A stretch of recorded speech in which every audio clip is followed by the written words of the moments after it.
প্রিয় দর্শক শ্রোতা, WHR টিভি থেকে আপনাদেরকে স্বাগত জানাচ্ছি। আমি শেখ ওয়াহিদুজ্জামান আল ওয়াহিদ। আপনারা দেখছেন আমাদের গুরুত্বপূর্ণ কন্টেন্ট। আমাদের বিষয়টি হচ্ছে দেশপ্রেম এবং মানবতা। আমরা কথা বলছিলাম যে আমাদের দেশপ্রেমকে জাগরিত করতে গেলে, দেশপ্রেমকে যদি আমাদের চর্চা করতে হয়, তাহলে প্রথমে আমাদের যে কাজটি করতে হবে সেটি হচ্ছে আমাদের ভাষা।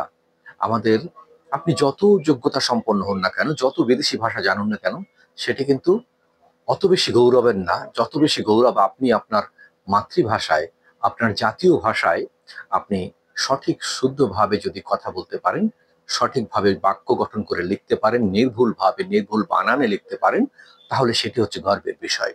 আপনি নিজের মাতৃভাষায় আপনি সঠিকভাবে লিখতে পড়তে পারেন না, বলতে পারেন না, এটি যে কত বড় লজ্জার।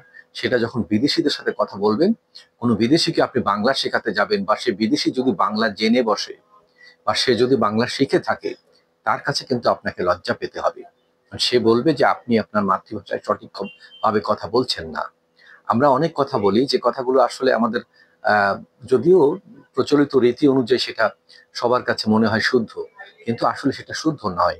সেটি আমাদের এই প্রচলিতভাবে মিথ্যা হয়ে গেছে। সে কথাটি মানে প্রচলিত হয়ে আছে, কিন্তু আসলে সেটা যদি ধরা হয় যুক্তিসঙ্গতভাবে, সেটি মানে সঠিক নয়, সেটি ভুল। যেমন আমরা সবাই কিন্তু বাঙালিদের মধ্যে শতকরা 100 ভাগই বলতে গেলে আমরা বলি যে আমি পানি খাবো না, বা আমি পানি খেয়েছি, বা তুমি পানি খাও। আসলে কি পানি খায়? পানি পান করি আমরা, কিন্তু অধিকাংশ আমরা সবসময় বলি যে আমি একটু পানি খাবো, আমাকে একটু পানি খাওয়ান। কিন্তু দেখেন, একজন বিদেশি কিন্তু তার ভাষায় কখনো বলতেছে না I want to it water. হ্যাঁ, সে সে সে বলতে চাচ্ছে যে তার ভাষায়, ইংরেজিতে সে বলে আই ওয়ান্ট টু ইট না, সে বলবে আই ওয়ান্ট টু ড্রিঙ্ক। কোনো বিদেশি ভুল করেও বলবে না ইট। তার মানে তার ভাষা সম্বন্ধে, তার ভাষায় যুক্তিসঙ্গতভাবে তারা ব্যবহার করছে।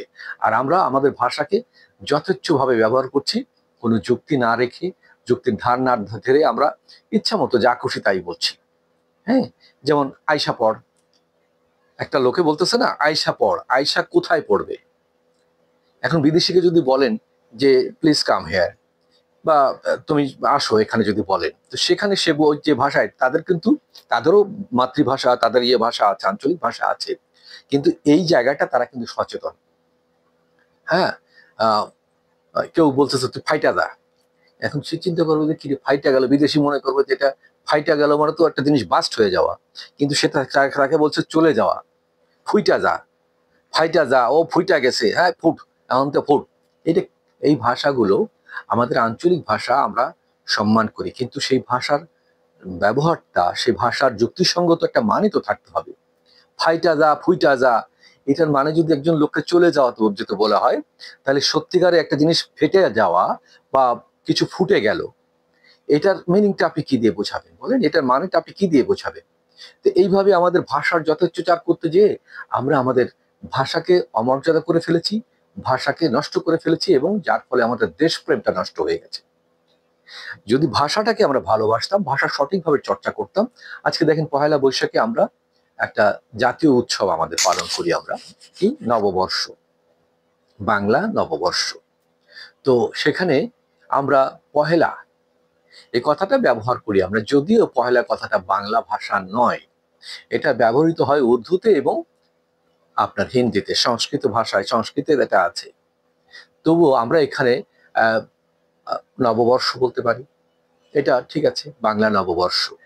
তো সেই জায়গাতেই আমরা কিন্তু উৎসব পালন করি, সমস্ত ধর্মের লোক আমাদের এখানে, বাংলার ভাষাভাষী যারা আছেন, যেমন হিন্দু, বৌদ্ধ, খ্রিস্টান, মুসলিম, অন্য অন্য জাতিগোষ্ঠী যারা আছেন, তারা কিন্তু ওই দিন এই দিবসটাকে তারা যথাযোগ্য মর্যাদায়, আনন্দের সাথে, উৎসবের সাথে পালন করে, এবং এই দিবসের কিছু প্রতীক আছে, আমাদের কিছু কি বলা যায়, আনুষ্ঠানিকতা আছে, কিছু উৎসব আছে, আনন্দ বিষয় আছে, এমনকি কিছু খাদ্য খাদ্য আছে এই দিবসের, বিশেষ খাদ্য, এই দিবসের কিছু পোশাক আছে।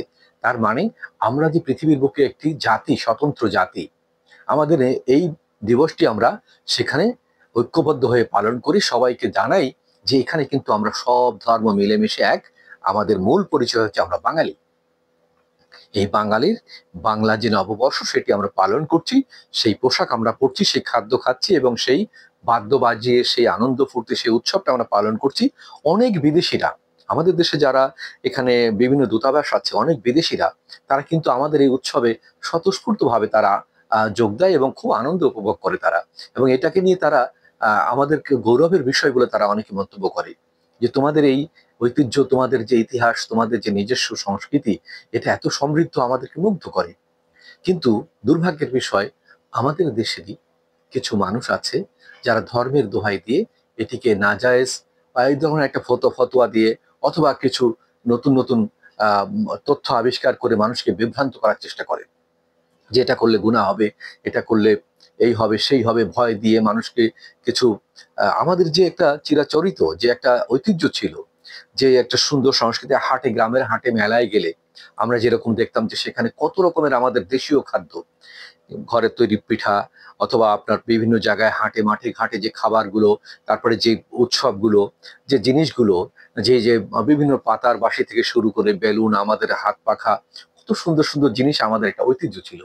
আপনি একটা প্রত্যেকটা দেশে গেলে এটা দেখতে পারবেন, সেই দেশের নিজস্ব সাংস্কৃতিক কিছু নিদর্শন আছে, কিছু চিহ্ন আছে, সেটা থেকে তারা তাদের দেশপ্রেমকে জাগিয়ে তোলে, সেটা ধারণ করে।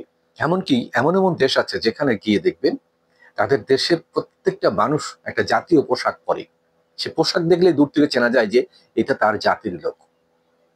আমাদের দুর্ভাগ্য যে আমরা আমাদের জাতীয় পোশাকটাকে আমরা আজও পর্যন্ত, এই 54 বছর পর্যন্ত আমরা আমরা একটা জাতীয় পোশাক বানাতে পারলাম না। আমাদের এত ফ্যাশন ডিজাইনাররা আছে, এত জ্ঞানীগুণীরা আছে, এত শিল্প প্রবক্তারা আছেন, তারা কেন যেন অনীহা করে বাঙালিদের জন্য একটা পোশাক তৈরি করতে পারলেন না।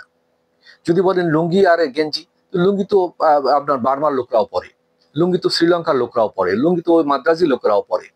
কিন্তু বাঙালির জন্য তো একটা নির্দিষ্ট পোশাক থাকা উচিত ছিল, যে পোশাকটা দেখলেই যেন দূর থেকে চেনা যায় যে লোকটা বাঙালি। যেমন একটা চাইনিজকে আপনি দূর থেকে দেখলে কিন্তু বুঝতে পারবেন তার পোশাক দেখে যে লোকটা চাইনিজ। তাদের দেশের মধ্যে যখন আপনি যাবেন, চলবেন ফিরবেন, বাজার ঘাটে দেখবেন তার পোশাকের মধ্যে যে চিহ্নগুলো, তার পোশাকের যে রং, যে পোশাকের যে যে ভাবে মানে ডিজাইনে বানানো, তাতে বুঝতে পারবেন যে এই লোকটি চাইনিজ। জাপানেও সেম সেম তাই। আপনি বিদেশে ইউরোপের মাটিতে যান, সেখানে তাদেরও নিজস্ব পোশাক আছে। ব্যাপারটা এরকমই। মিডল ইস্টে যান, সৌদিয়ানদের যে পোশাকটা, আজকে আমাদের দেশের যারা ধর্মের প্রবক্তা, বিশেষ করে যাদেরকে আমরা মোল্লা মুসল্লি বা অনেক মৌলবীদের বলি, বা এমনকি অনেক আলেম মুফতিদের, মাওলানাদেরকে আমরা বলি, তারা যে পোশাকটা পরে সেটা কিন্তু আমাদের দেশের পোশাক নয়। তারা ধর্মীয় পোশাক পরে থাকে। ধর্মীয় পোশাকটাকে যদি আরো একটু গভীরে যাই, দেখা যাচ্ছে সেটাও কিন্তু মানে সেই আমাদের ইসলাম ধর্মের পোশাক বলতে যা বোঝায়, ইসলাম ধর্মের কিন্তু নির্দিষ্ট কোনো পোশাক না। ওই পোশাকটা তাদের নিজেদের তৈরি করা। তার কারণ অত লম্বা পা পর্যন্ত একটি জামা ইসলাম ধর্মের হযরত মুহাম্মদ সাল্লাল্লাহু আলাইহি ওয়াসাল্লাম কোনোদিন পরেননি। যদি পরে থাকতেন তাহলে নিশ্চয়ই ওই রকম একটা জামা তার আবিষ্কৃত হতো। তার যে জামাগুলো ইস্তাম্বুলের তোপকাপি জাদুঘরে আছে, সেই জামা কিন্তু দেখা যায় যে হাঁটুর কিছুটা নিচ পর্যন্ত আসবে, সামান্য হয়তো বড় জোর 1 বিঘা অথবা 4 আঙ্গুল নিচে আসবে। কিন্তু ওই পা পর্যন্ত লম্বা যে জামাটি, সেই জামাটি আমরা দেখি আমাদের যারা মাওলানারা পরেন, বিশেষ করে ইসলামিক যারা আমাদের মসজিদের ইমাম এবং মুয়াজ্জিনরা পরেন, তারা দেখা যাচ্ছে ওই জামাটার সাথে একটা একটা সামঞ্জস্য আমরা দেখি খ্রিস্টানদের ফাদারদের জামার। খ্রিস্টানদের ফাদাররা যে ধরনের জামাটা পরেন, ধর্মযাজক, ঠিক ওই রকমই একটা জামা তারা পরেন। তাদের জামা পরার পর তারা একটা চেনের সাথে একটা ক্রুশ সেখানে ব্যবহার করেন, আর ওনারা সেটা ব্যবহার করেন না মুসলমানরা। তারা কি করেন, এর উপরে মাথায় একটা টুপি অথবা পাগড়ি নিয়ে নেন। ডিফারেন্স এই। কিন্তু এটা তো আপনার ধর্মীয় পোশাক হতে পারে, আমরা এটা নিয়ে কোনো কথা বলতে চাই না, এটাকে সম্মান করি, রেসপেক্ট করি। তো আপনি একজন বাঙালি, বাঙালির যদি পোশাকটা নিজস্ব থাকতো, তাহলে দেশপ্রেমটা আরো দেশপ্রেম নিয়ে কথা বলছি, দেশপ্রেমটা আরো জাগরিত হতো। একটা আনন্দ বোধ করতেন যে আমি আমার দেশপ্রেমের, আমার দেশীয় একটা পোশাক পরেছি, আমি বাঙালি, বাঙালির পোশাক। যেমন খেলাধুলা হলে দেখবেন প্লেয়াররা যখন যাদের যে দলের সমর্থক, সেই দলের যে যে কালারের, যে ধরনের, যে রঙের জার্সি, যে ডিজাইনের, সেই জার্সি পরেও কিন্তু তাদের গ্যালারির সমর্থকরা সেই একই রকম জার্সি পরে তারা সেখানে বসে। কেন? তাদেরকে অনুপ্রাণিত করার জন্য। কিন্তু আমাদের দুর্ভাগ্য, আমরা একটা জাতিকে তৈরি করার জন্য, জাতিকে অনুপ্রাণিত করার জন্য, দেশপ্রেমকে জাগরিত করার জন্য আমরা একটা পোশাক আজও পর্যন্ত তৈরি করতে পারলাম না। আশা করি আমাদের তরুণ প্রজন্ম এটি নিয়ে ভাববে, ভবিষ্যতে আমাদের যেন একটা নিজস্ব জাতীয় পোশাক হয়, আমাদের দেশপ্রেমকে আমরা যেন সেই পোশাকের মধ্যেও প্রকাশ করতে পারি। সেই আহ্বান রেখে পরবর্তী কন্টেন্ট দেখার জন্য আপনাদের আহ্বান জানাচ্ছি। ধন্যবাদ সবাইকে।